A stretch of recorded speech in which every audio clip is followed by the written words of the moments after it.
ಅಲ್ಲ ಅಲ್ಲ ಸ್ವರ್ಣ ಅವ್ರ ಏನ್ ಗೊತ್ತಾ ಇಲ್ಲಿ ಅವ್ರ ಹೆಸರುಗಳನ್ನ ನೀವು ತಗೊಂಡಿಲ್ಲ ಅದು ಬಿಡಿ, ಬಟ್ ಅದು ನೆಕ್ಸ್ಟ್ ಪಾರ್ಟ್. ಬಟ್ ಆದ್ರೆ ಇವಾಗ ಎಲ್ಲಾ ಮೀಡಿಯಾದಲ್ಲೂ ಬಂದ ಮೇಲೆ ನೀವ್ ಇಷ್ಟೊಂದು ವಾಯ್ಸ್ ರೈಸ್ ಮಾಡ್ತಿದ್ದೀರಾ ಅಂದಾಗ ಯಶೋರ್ ಅಮ್ಮ ಅವರು ನಿಮಗ್ ಕಾಲ್ ಮಾಡ್ಬೋದಿತ್ತು, ಯಾಕಂದ್ರೆ ಅವರು ಪ್ರೊಡ್ಯೂಸರ್ ಸಿನಿಮಾದ ಮಾಡ್ಬೋದಿತ್ತು ಮೇಡಮ್. ಅದೇ ಕನ್ಫ್ಯೂಷನ್ ಇದುವರೆಗೂ ಕೂಡ ಅವರೇ ಮಾಡ್ಬೇಕಂತ ಇಲ್ಲ ಬಿಡಿ, ಅವ್ರು ದೊಡ್ಡ ವ್ಯಕ್ತಿಗಳು, ಅವರೇ ಮಾಡ್ಬೇಕಂತ ಇಲ್ಲ. ಇವ್ರುಗಳು ಮಾಡ್ಬೋದಿತ್ತಲ್ವಾ ಮೇಡಮ್? ಇವ್ರು ಮಾಡಿಲ್ವಲ್ಲ, ಇವ್ರು ಮಾಡ್ಲಿಲ್ಲ. ಇವ್ರು ಕೂಡ ಯಾರು ನಮ್ಮನ್ನ ಕಾಂಟ್ಯಾಕ್ಟ್ ಮಾಡ್ಲಿಕ್ಕೆ ಟ್ರೈ ಕೂಡ ಮಾಡ್ಲಿಲ್ಲ. ನಾನು ಕೋಆರ್ಡಿನೇಟ್ ಮಾಡಿ ಅಂಡ್ ಸ್ಟೇಷನ್ ಇಂದ ಕಾಲ್ ಬಂದಿತ್ತು. ಇವಾಗ ನಿಮ್ದು ಎಲ್ಲ ನ್ಯೂಸ್ ಚಾನೆಲ್ ಅವ್ರದ್ದು 17th ಕಾಲ್ ಬಂದಿತ್ತು. ನಾನು ಯಾರ್ದು 17th ಕಾಲ್ ಪಿಕ್ ಮಾಡೋ ಸಿಚುವೇಶನ್ ಅಲ್ಲಿ ಇರ್ಲಿಲ್ಲ. ಟೆಂಪಲ್ ಬೆಳಿಗ್ಗೆ 4:15 ಹೊರಟವರು, ರಾತ್ರಿ ಬಂದದ್ ನಾವು. ಆ ಬಸ್ ಇದು ಕಾರಿದ್ದು ಜರ್ನಿ ನಂಗೆ ಹೆವಿ ಆಗಿ ನಂಗೆ ಕಣ್ಣು ಬಿಡುವ ಇದ್ರಲ್ಲೇ ಇರ್ಲಿಲ್ಲ ನಾನು.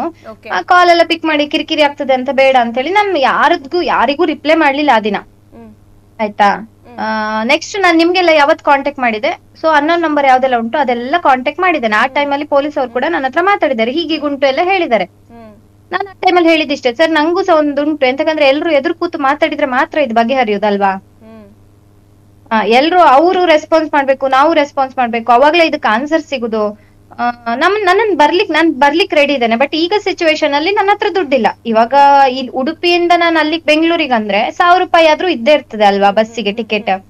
ಇಂಥ ಸಿಚುವೇಶನ್ ಅಲ್ಲಿ ನಂಗೆ ಮನೆಯಿಂದ ಒಬ್ಳನ್ನೇ ಕಳಿಸ್ಲಿಕ್ಕೆ ಚಾನ್ಸೇ ಇಲ್ಲ. ಸೊ ಯಾರಾದ್ರೂ ನನ್ ಜೊತೆ ಬರ್ಬೇಕಾಗ್ತದೆ. ಅಲ್ಲಿ ಹೋಗುದು, ಅಲ್ಲಿಂದ ರಿಟರ್ನ್ ಬರುದು, ಮತ್ತೆ ಈಗ ಅಲ್ಲಿ ಹೋದ ತಕ್ಷಣ ಬೆಳಿಗ್ಗೆ ಫ್ರೆಶ್ ಅಪ್ ಆಗುದು, ಏನೋ ಒಂದು. ನನ್ ಫ್ರೆಂಡ್ಸ್ ಇದ್ ಮನೆ ಇರ್ಬೋದು, ಬಟ್ ಇಂಥ ಸಿಚುವೇಶನ್ ಅಲ್ಲಿ ಯಾವ ಫ್ರೆಂಡ್ಸ್ ಮನೆಗೂ ನಾನು ಹೋಗ್ಲಿಕ್ಕೆ ಆಗುದಿಲ್ಲ. ಅದೆಲ್ಲ ನಂಗೆ ಇದು ವ್ಯವಸ್ಥೆ ಮಾಡಿ ಕೊಡಿ, ನಾನು ಖಂಡಿತ ಬರ್ತೇನೆ. ನಂಗೆ ಸಹ ಮಾತಾಡ್ಲಿಕ್ಕೆ ಉಂಟು ಅಂತ ಹೇಳಿದೆ. ಮ್ಯಾಟರ್ ಅಂತ ನಿಮ್ಗೆ ಅನ್ಸುತ್ತಾ? ಯಾಕಂದ್ರೆ ನೀವು ಅವೈಲೇಬಲ್ ಇದ್ದೀರಾ, ನಿಮಗ್ ಕರೆ ಮಾಡಿದ್ರೆ ನೀವು ಕುತ್ಕೊಂಡು ಮಾತಾಡ್ತೀರಾ. ಆಯ್ತು ನಿಮ್ಗೊಂದು ಟಿಕೆಟ್ ಬುಕ್ ಮಾಡ್ಕೊಟ್ಬಿಟ್ಟು ಬಾರಮ್ಮ ಏನ್ ಪ್ರಾಬ್ಲಮ್ ಆಗಿದೆ ಅಂತ ಕೇಳಿದ್ರೆ ಕುತ್ಕೊಂಡು ಹೋಗಿ ಮಾತಾಡ್ಬೋದು, ಬಗೆಹರಿಸ್ಕೋಬಹುದು. ಇದು ಕಂಪ್ಲೇಂಟ್ ಕೊಡೋ ಲೆವೆಲ್ಗೆ ಹೋಗುವಂತ ಒಂದು ಮ್ಯಾಟ್ರಾ ಇದು? ಏನ್ ಅನ್ಸುತ್ತೆ ನಿಮ್ಗೆ? ನಿಜವಾಗ್ಲೂ ಅಲ್ಲ ಮೇಡಮ್. ಎಂತಕ್ಕಂದ್ರೆ ಇದು ಕಂಪ್ಲೇಂಟ್ ಕೊಟ್ಟು ಇಷ್ಟೆಲ್ಲ ಇಶ್ಯೂ ಎಂತಂದ್ರೆ ಅವರ ಗುಂಡಿಗೆ ಅವರೇ ಎಂತ ಹೇಳ್ತಾರೆ, ಅವರ ಗುಂಡಿ ಅವರೇ ತೋಡ್ಕೊಳ್ಳೋದು ಅಂತಾರಲ್ಲ, ಇದಕ್ಕೆ ಅಂತಾರೆ ಅನ್ಸ್ತದೆ. ಅದು ಅವತ್ತೇ ಕಾಲ್ ಮಾಡ್ಕೊಂಡು ಅಥವಾ ಪೇಮೆಂಟ್ ಸೆಟ್ ಇಂದ ಬಂದಾಗ್ಲೇ ಕ್ಲಿಯರ್ ಮಾಡಿದ್ರೆ ಅಲ್ಲಿಗೆ ಮುಗಿತಿತ್ತು. ಬೇಡ ಬಿಡಿ, ನಂದು ವಾಯ್ಸ್ ಲೀಕ್ ಆಯ್ತಂತೆ, ಯಾರೋ ಲೀಕ್ ಮಾಡಿದ್ರಂತೆ. ಅದೆಲ್ಲ ಆದ್ಮೇಲೂ ಕೂಡ ಕಾಲ್ ಮಾಡಿ ನನ್ನ ಪೇಮೆಂಟ್ ಅಲ್ಲಿಗೆ ಕ್ಲಿಯರ್ ಮಾಡ್ಕೋಬಹುದಿತ್ತು. ನಾನ್ ವಾಯ್ಸ್ ರೈಸ್ ಮಾಡಿದೆ ಎಂತಕ್ಕೆ ಹೇಳಿ? ಈಗ ಇಷ್ಟೆಲ್ಲ ಆಗುವಾಗ ನನ್ನ ಫೋಟೋ ಎಲ್ಲ ತಕೊಂಡೋಗಿ ಅಲ್ಲಿ ನ್ಯೂಸ್ ಚಾನೆಲ್ ಅಲ್ಲಿ ಕೊಡುವಾಗ ಈಗ ಎಲ್ರು ನನ್ನ ಬಗ್ಗೆ ಕೆಟ್ಟದೊಂದು ಅನ್ಕೊಳ್ತಾರೆ, ಹೌದಾ? ಈಗ ನಾನು ವಾಯ್ಸ್ ರೈಸ್ ಮಾಡದೇ ಇದ್ರೆ ಎಲ್ರು ನಂದೇ ತಪ್ಪು ಅನ್ಕೊಳ್ತಾರೆ. ಓ ಹೌದೇನೋ ದುಡ್ಡಿನ ಆಸೆಗೆ ಬಂದಿದ್ದಾಳೆ ಅಂತ. ಈಗ ಅನ್ಕೊಳ್ಳಿ, ಪೆಂಡಿಂಗ್ ಇರೋದು 13,000. 13,000ದಲ್ಲಿ ನಾನು ಎಷ್ಟು ದಿನ ಚಂದದ್ರಲ್ಲಿ ಬದುಕಬಹುದು? ನಾನು ಆ ದುಡ್ಡನ್ನ ಕೆಟ್ಟದಾಗಿ ತಗೊಂಡಿದ್ರೆ ದೇವ್ರ ಕರ್ಮ ಅನ್ನೋದು ಕೊಟ್ಟೆ ಕೊಡ್ತಾರೆ ಅಲ್ವಾ? ಖಂಡಿತ. ಅದು ನಾನ್ ಜಾಸ್ತಿ ದಿನ ಬದುಕ್ಲಿಕ್ಕೂ ಆಗುದಿಲ್ಲ ಬಿಡಿ. ನಾನ್ ಸಾಯೋ ತನಕ ಅದ್ರಲ್ಲಿ 13,000ದಲ್ಲಿ ರಾಣಿ ತರ ಬದುಕ್ಲಿಕ್ಕೂ ಆಗುದಿಲ್ಲ.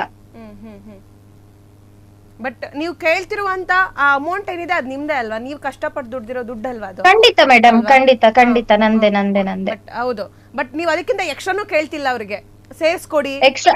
ಅದು ಸಹ ಮೊನ್ನೆ ಎಂತ ಕೋಆರ್ಡಿನೇಟರ್ ಒಬ್ರು ಕಾಲ್ ಮಾಡಿದ್ರು ನಂಗೆ, ಅವ್ರೇನೆ. ಅವ್ರೇನೋ ಪಾಪ ಕನ್ಫ್ಯೂಷನ್ ಅಲ್ಲಿ ಮೇ ಬಿ ಪ್ರೆಷರ್ ಬಿದ್ದಿರ್ಬೋದು ಅವ್ರಿಗೆ. ಏನೋ ಕಾಲ್ ಮಾಡ್ತಾರೆ, ಹಿಂಗೆ ಫಸ್ಟಿಗೆ 30K ಮಾತಾಡಿದ್ದು ಅಂತ ವಾದ ಮಾಡ್ತಾರೆ. ನಾನ್ ಆಮೇಲೆ ಹೇಳ್ತೇನೆ, ಸರ್ ಪ್ಲೀಸ್ ಚಿಕ್ಕ ಮಕ್ಳ ಹಾಗೆ ಆಡ್ಬೇಡಿ ನೀವು. ನನ್ನ ಹತ್ರ ಕಾಲ್ ರೆಕಾರ್ಡ್ ಉಂಟು. ಫಸ್ಟ್ ನೀವು ಮಾತಾಡಿದ್ದು 30K, ಮತ್ತೆ ಫಸ್ಟ್ ಆಮೇಲೆ 1.5, ಆಮೇಲೆ ಅಲ್ಲಿಗೆ ಉಲ್ಟಾ ಚೇಂಜ್ ಹೊಡೆದ್ರು. ಇಲ್ಲ ನಾನು 1.5 ಮಾತಾಡಿದ್ದು ಅಂದ್ರು. ಅದಕ್ಕೆ ನಾನು ಹೇಳ್ದೆ, ಓಕೆ ನಾನು ಎಷ್ಟು ದಿನ ವರ್ಕ್ ಮಾಡಿದ್ದೇನೆ ಅಂದ್ರು. ಅಂದೆ 22 25 ಅಂದ್ರು. ನಿಮ್ಗೆ ಕ್ಲಾರಿಟಿ ಇಲ್ವಾ? ಇಲ್ಲ ನಂಗೆ ಗೊತ್ತಿಲ್ಲ ಅಂದ್ರು. ಸರ್ ಕೋಆರ್ಡಿನೇಟರ್ ಆದ್ಮೇಲೆ ಇದೆಲ್ಲ ಗೊತ್ತಿರ್ಬೇಕು. ಇಷ್ಟೆಲ್ಲ ಇಶ್ಯೂ ಆಗ್ತಿದೆ ಅಂದ್ರೆ ಮೇಲೆ ಇದೆಲ್ಲ ತಿಳ್ಕೊಂಡಿರ್ಬೇಕು. ಗೊತ್ತಿಲ್ಲ ಅಂದ್ರೆ ಇದು ಇರೆಸ್ಪಾನ್ಸಿಬಿಲಿಟಿ. ನಾನು ಒಟ್ಟು 34 ಡೇಸ್ ಮಾಡಿರೋದು. 1.5 ಇಂಟು 34 ಎಷ್ಟಾಯ್ತಪ್ಪ? 51K. ನೀವೇ ಹೇಳ್ತಾ ಇದ್ದೀರಿ ಸರ್ ತೆಗ್ಸಿ ಕೊಡ್ಲಿಕ್ಕೆ ರೆಡಿ ಇದ್ದೀರಾ ಅಂದೆ.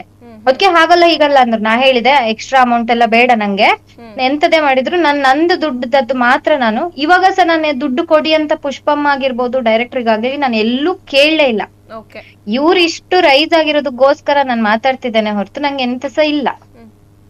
ಅಲ್ಲ ನಿಮ್ಗೆ ಇವಾಗ ಈ ಕಂಪ್ಲೇಂಟ್ ಇದೆಲ್ಲ ಕೊಟ್ಟಿದಾರಲ್ಲ ಸ್ವರ್ಣ ಅವ್ರೆ, ಓಡಾಡಕ್ ಆಗುತ್ತಾ? ಯಾಕಂದ್ರೆ ನೀವು ಅಲ್ಲಿ ಊರಲ್ಲಿ ಇದ್ದೀರಾ, ಇಲ್ಲಿಗೆ ಬರಬೇಕು, ಮತ್ತೆ ನೀವ್ ಇಲ್ಲಿಗೆ ಬಂದು ಕಂಪ್ಲೇಂಟ್ ಫೇಸ್ ಮಾಡಿ ಅದೆಲ್ಲ ತುಂಬಾ ಕಷ್ಟ ಆಗತ್ತಲ್ಲ. ಬೇಕಂತ ಮಾಡ್ತೀರಾ ಹೇಗೆ? ಹೌದು ಮೇಡಮ್, ನಾನು ಮೊನ್ನೆ ಪೊಲೀಸ್ ಹತ್ರ ಅದನ್ನೇ ಕೇಳ್ದೆ. ಸರ್ ಎಂತಕ್ಕೆ ಇವ್ರು ಈ ತರ ಎಲ್ಲ ಮಾಡ್ತಿದ್ದಾರೆ? ನಂಗೆ ಈಗ ಸಿಚುವೇಶನ್ ಅಲ್ಲಿ ಅಲ್ಲಿಗೆ ಬರ್ಲಿಕ್ಕೆ ಕೈಯಲ್ಲಿ ದುಡ್ಡು ಸಹ ಇಲ್ಲ. ಈಗ ನಾನು ಅದು ಶೂಟಿಂಗ್ ಮುಗ್ದ್ಮೇಲೆ ಇನ್ನೊಂದು ಶೂಟಿಂಗ್ ಹೋಗಿದ್ದೆ. ಅದು ಅರ್ಧ ಶೂಟಿಂಗ್ ಅಲ್ಲಿಗೆ ನಿಂತಿರೋದ್ರಿಂದ ಪೇಮೆಂಟ್ ಕ್ಲಿಯರ್ ಮಾಡ್ಲಿಲ್ಲ. ಅದು ಅಗ್ರಿಮೆಂಟ್ ಅಲ್ಲಿ ಹಾಗೆ ಉಂಟು. ಫುಲ್ ಶೂಟಿಂಗ್ ಆದ್ಮೇಲೆ. ಸೊ ಅದು ಪೇಮೆಂಟ್ ಇಲ್ಲದಿರೋದು ನಾನು ಎಷ್ಟೊಂದ್ ಟೈಮ್ ಆಯ್ತು, ಇಷ್ಟೊಂದ್ ಗ್ಯಾಪ್ ಮನೇಲಿ ಇದ್ದೇನೆ, ಕೈಯಲ್ಲಿ ಇನ್ನೆಲ್ಲಿಂದ ದುಡ್ಡು ಬರ್ತದೆ ನಂಗೆ ಅಲ್ವಾ. ನಾನು ಅವ್ರ ಹತ್ರ ಇದೆಲ್ಲ ಹೇಳ್ಕೊಂಡಿದ್ದೇನೆ, ನಂಗೆ ಸರ್ ಈಗ ತುಂಬಾ ಕಷ್ಟ ಆಗ್ತದೆ. ಈಗ ನೋಡಿ ಎಲ್ರು ಕಮೆಂಟ್ ಹಾಕ್ತಾ ಇದ್ದಾರೆ, ನೀವು ಹೋಗಿ ಕಂಪ್ಲೇಂಟ್ ಕೊಡಿ, ನೀವು ಹೋಗಿ ಕಂಪ್ಲೇಂಟ್ ಕೊಡಿ ಅಂತ. ನಾನು ಹೇಳುದು, ನಾನು ಉಡುಪಿಯಲ್ಲಿ ಕುತ್ಕೊಂಡು ಕಂಪ್ಲೇಂಟ್ ಕೊಟ್ರೆ ಅವರನ್ನ ನಾನು ಉಡುಪಿಗೆ ಕರ್ಸ್ಕೊಳ್ಲಿಕ್ಕೆ ಆಗ್ತದ ಅಷ್ಟೆಲ್ಲ ಖರ್ಚು ಕೊಟ್ಟು? ಈಗ ಅವರು ನಾನು ಅಥವಾ ಬ್ಯಾಂಗ್ಳೂರಿಗೆ ಹೋಗಿ ಕಂಪ್ಲೇಂಟ್ ಕೊಡುದಂದ್ರೆ ಒಂದ್ಸಲ ಬೆಂಗಳೂರು ಉಡುಪಿ ಇನ್ನೊಂದು ಏನೋ ಕಂಪ್ಲೇಂಟಿಗೆ ಕುಣಿಲಿಕ್ಕೆ ನನ್ನ ಹತ್ರ ಅಷ್ಟು ದುಡ್ಡು ಎಲ್ಲಿ ಉಂಟು? ಅಲ್ಲ ಇವಾಗ ಸ್ವರ್ಣ ಅವರೇ, ಈಗ ಅವರು ಕಂಪ್ಲೇಂಟ್ ಕೊಡ್ತಿದಾರಲ್ವಾ, ಅವ್ರು ಹೋಗ್ ಬರೋ ಚಾರ್ಜಸ್ ಪೊಲೀಸ್ ಸ್ಟೇಷನ್ಗೆ, ಆಮೇಲೆ ಈಗ ನಿಮ್ಮನ್ನ ಇನ್ವೆಸ್ಟಿಗೇಷನ್ ಕರ್ಕೊ ಬರ್ಬೇಕು ಅಂತಂದ್ರೆ ನಿಮಗೆ ಬಸ್ ಚಾರ್ಜ್, ನಿಮ್ಗೆ ಅಲ್ಲಿ ಉಳ್ಕೊಳ್ಳೋಕೆ ಸ್ಥಳ, ಇದನ್ನೆಲ್ಲ ಮಾಡೋದಕ್ಕೆ ಅವ್ರು ಏನ್ ಖರ್ಚು ಮಾಡ್ಬೋದು ಹೇಳಿ? ಒಂದು 13,000 ಒಂದು 15,000 ಖರ್ಚು ಮಾಡ್ತಾರೆ. ಅಷ್ಟೇ ದುಡ್ಡು ನಿಮಗ್ ಕೊಟ್ಬಿಟ್ರೆ ಇದಕ್ಕೆ ಇದೇ ಕ್ಲೋಸ್ ಆಗ್ಬಿಡುತ್ತಲ್ವಾ? ಆಗತ್ತೆ ಅದ್ ಅವ್ರು ತಿಳ್ಕೋಬೇಕು ಅಲ್ವಾ.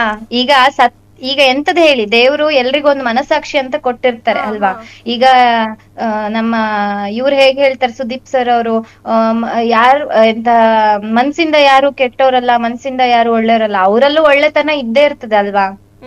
ಅವರಿಗೂ ಅನ್ಸಿರ್ತದೆ ಮನ್ಸಲ್ಲಿ, ಸುಮ್ನೆ ಬೇಡ ಇತ್ತು ಇದೆಲ್ಲ ಅಂತ ಈಗ ಅನ್ನಿಸಿರ್ಬೋದು. ಅದನ್ನ ಕ್ಲಿಯರ್ ಮಾಡ್ಕೊಂಡ್ರೆ ಮುಗ್ದೆ ಹೋಯ್ತಲ್ಲ ಮೇಡಮ್. ಕ್ಷಣ ಕ್ಷಣದ ಸುದ್ದಿಗಳಿಗಾಗಿ ಫ್ರೀಡಂ ಟಿವಿ ಸಬ್ಸ್ಕ್ರೈಬ್ ಮಾಡಿ, ಲೈಕ್ ಮಾಡಿ ಹಾಗೂ ಫಾಲೋ ಮಾಡಿ. ಹೊಸ ಸುದ್ದಿಗಳ ನೋಟಿಫಿಕೇಶನ್ಗಾಗಿ ಬೆಲ್ ಐಕಾನ್ ಮೇಲೆ ಕ್ಲಿಕ್ ಮಾಡಿ.